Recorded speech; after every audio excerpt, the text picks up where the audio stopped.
When I say chair or cheer factory, as the locals might know it, what are your thoughts? Cheer factory? My rocking chair that I had when I was a kid was made there, and it was duplicated off my dad's regular rocking chair that came from somewhere else. But it was it is identical. I've still got it. Wow. I remember Joe's grandfather, who happened to be the mayor of Loudon for a number of years. But my memories of the cheer factory is with Joe and Jackie and Jack letting me come down and getting kindling. Can you fix this slat in my rocker? And they would. And it's an era that's gone forever. We don't have that. You can't just pick up an old wooden rocker and carry it somewhere and get the slat put back in, I guess. I don't know if you can or not. Certainly not with the ease that we did back then.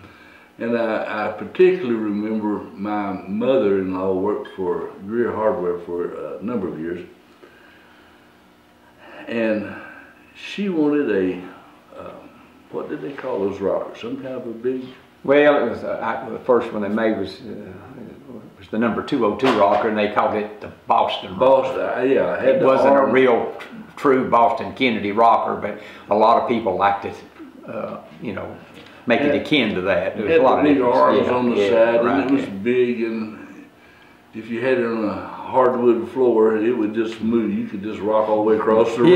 Yeah, walk, wouldn't it? But my mother-in-law wanted one, but she wanted a little bit different stain. And I don't know why she did. She was a lot like Uncle Dick Ferguson. She was opinionated also. But she talked to Jack Leffler, Joe's dad, and they came up with exactly what she wanted. And somewhere at the house, we don't use it anymore, but somewhere at the house, we've got that old rocker. And my memories of the cheer factory, being a kid, I was raised over, well, right down the street on Cedar Street, and then I moved over to Hospital Hill. But we used to play behind it, play down on the river, play there at the boat landing, and I remember all the people that worked there. Just yeah, just groups of people. Joe will have more on the cheer factory than any of us. Well, my granddaddy said he got off the train here in 1914 from Dallas, Texas, and I really should know exactly why he stopped here. He worked, he told me, he delivered circulars for a furniture store, sales, and this Mr. Strickland evidently knew about this Loudon Chair Company. It was the Loudon Chair Company. And I think that was like early 1900, something like that. And he came here, I guess, in expectations of working there. And the people that owned it when he got here was a man named Hood, H-O-O-D, and it was the Hood Chair Company. And he worked for Mr. Hood, and then something happened. I guess the Depression or something about some money, and the chair factory temporarily was out. And he went across the street to the old Newport Milling Company, which was later on Bill Butler's feeding crane plant. And the best I can remember for the truth, my brother Jackie, probably a little bit better remember than me from the story, some businessmen in Loudon said, "Don, we'll back you if you'll take that chair factory over." And so I think it's somewhere around 30 or 31, 1930, 31. He did that. And so from that point, it was the Don P. Smith Chair Company. He was Loudon's first mayor when they incorporated. Well, my stepdad, Jack Leffler, my dad, Jack Leffler, came into around 1950 or 51, and he graduated from UT. So he went to work for my granddaddy Smith, and was kind of the person, the general manager. Of course, my grandfather was still the president, and as long as he lived and maintained that position. One of the things about my granddad, he had a lot of the people that worked there also farmed. And it wasn't uncommon for some of those guys, when hay came in, they'd be off a couple of days so they could go get the hay in and didn't lose their jobs. They kind of shuffled around. And he was very lenient towards that. If a man, one particular guy came back and he had a farm, and I had a little sawmill. And he said, Mr. Smith let me work as a watchman on second shift. And so I would work till 11 o'clock, go home, get up, work my farm till 3:30 in the afternoon, and I could do that work and work the job and get a little bit of sleep. And he said, I own the farm now and I own the thing. So that was, he worked kind of that way.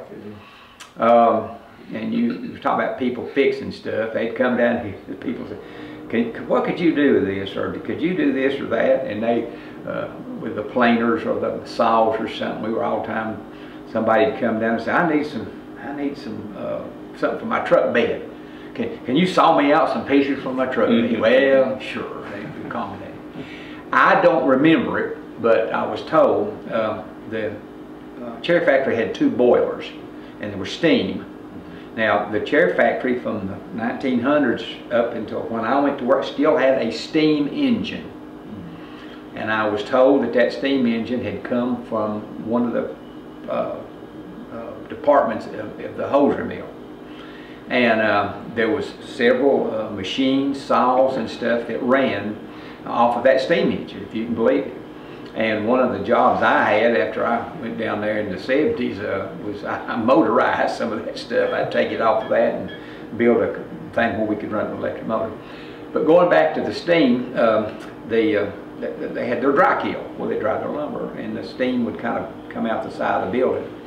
Well, when it came time to kill hogs, like I say, a lot of people down there raised, they'd go down there and they had that steam, and they'd steam, you know, and scrape them and clean the hogs there.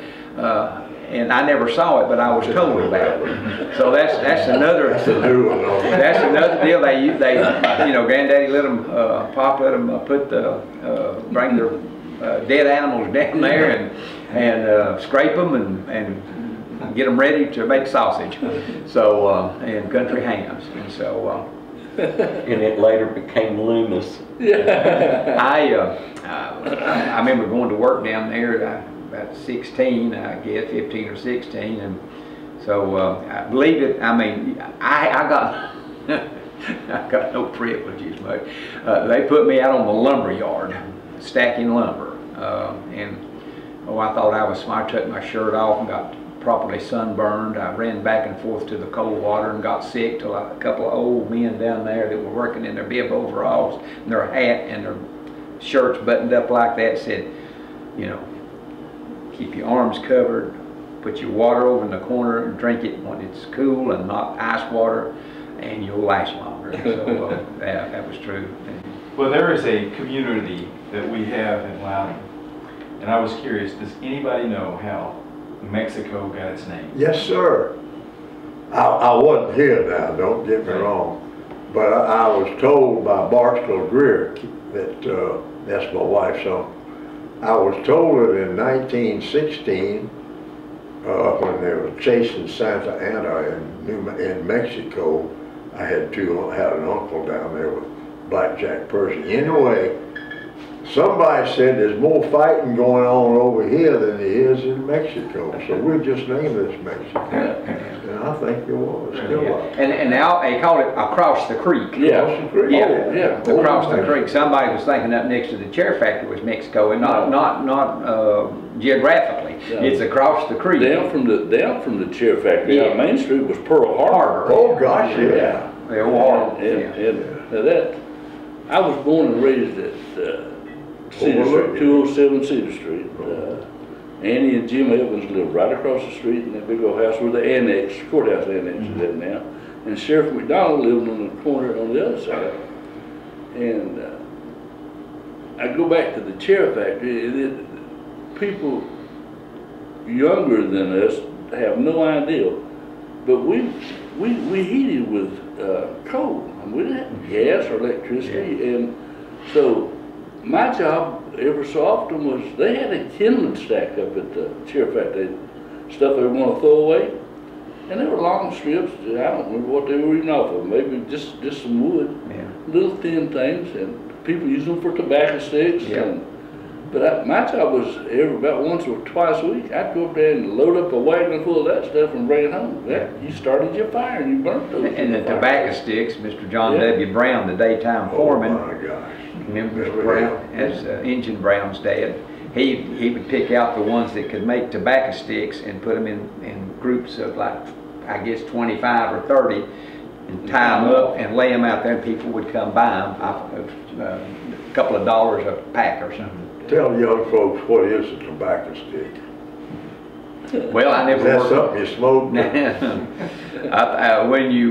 When you put your tobacco up and you hang it up, you know, to dry, you hang it on these sticks, and then it goes up in the barn between things, and that stick holds it till it dries. Yeah.